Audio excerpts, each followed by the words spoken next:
Alors, le cerveau peut être affecté, comme tous les organes de l'être du corps humain, par de nombreuses maladies. D'accord? Nombreuses maladies, parmi lesquelles on peut avoir des maladies infectieuses. Je prends juste un exemple, le paludisme qui est très fréquent chez nous. Quand ça affecte le cerveau, on parle de neuropaludisme. C'est quelqu'un qui va faire le paludisme, la fièvre, les frissons, mais en plus va avoir des troubles du comportement. En plus, va convulser. En plus, va être dans le coma. D'accord? Ça, on sait qu'il a un paludisme qui affecte le cerveau. Ça, c'est une maladie infectieuse ou inflammatoire. Il y a des maladies infectieuses comme la méningite. Vous avez déjà entendu parler. C'est qu'un microbe, ça peut être une bactérie, un virus, une mycose qui attaque le cerveau, surtout l'enveloppe qui entoure le cerveau. Ça donne une méningite qui est une maladie grave, qui entraîne le décès. Hein. Ça, c'est des maladies infectieuses. Il y a des maladies vasculaires. Hein. On est un peu à l'air. Des maladies, c'est des accidents vasculaires cérébraux, qui est l'une des maladies les plus fréquentes qui touchent le cerveau. Vous savez qu'il y a deux types d'AVC. Les AVC hémorragiques, où une artère qui va dans le cerveau va se rompre, éclater, le sang va sortir dans le cerveau ou saigner dans le cerveau. On dit que vous avez un AVC hémorragique. C'est souvent l'hypertension artérielle qui est la cause.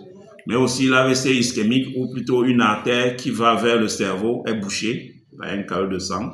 Donc le sang n'arrive plus dans une zone du cerveau. On dit que vous avez un AVC ischémique. Bon, les causes sont nombreuses. Hein.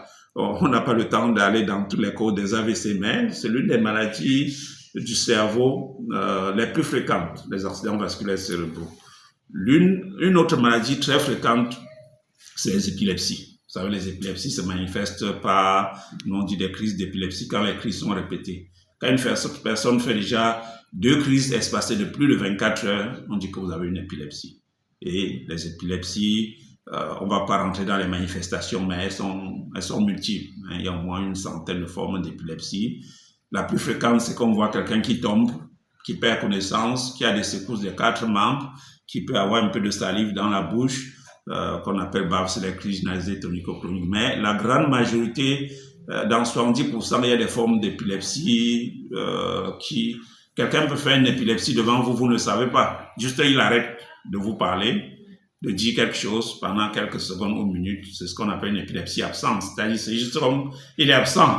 Hein, pendant quelques minutes, c'est une forme d'épilepsie. Mais bon, je prends quelques exemples pour dire qu'il y a beaucoup de formes d'épilepsie, mais en même temps, c'est des maladies qui se soignent, n'est-ce pas? Il y a des traitements pour ça.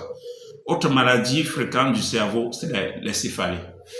Les céphalées, c'est même la pathologie la plus fréquente qu'on trouve, que les neurologues trouvent en consultation. Parce que dans une étude que nous avons réalisée, et ici à l'hôpital à Quintini, et puis dans tout le Cameroun, on a fait une étude, notre équipe a fait une étude sur l'épidémiologie des céphalées au Cameroun.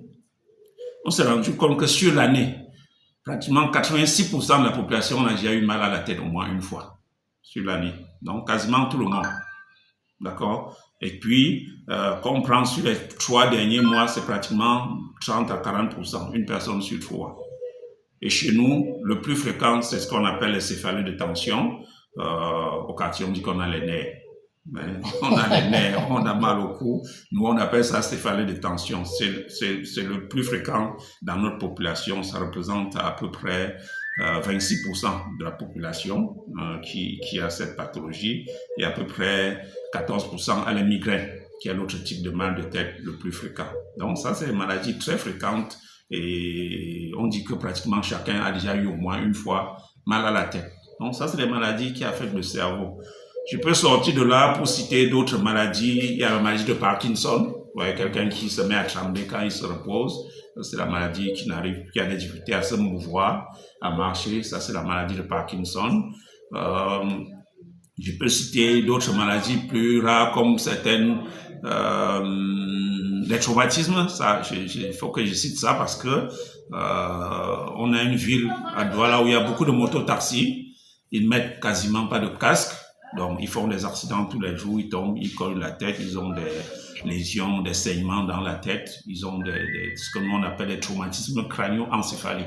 Et avec des séquelles sévères, souvent. Hein? Certains vont décéder, d'autres vont garder des séquelles lourdes. D'où la nécessité de porter le casque pour ceux qui mettent les motos. Donc voilà un peu cité. Il y a bien d'autres maladies du cerveau, bien évidemment, mais bon, voilà quelques-unes les plus connues par le public.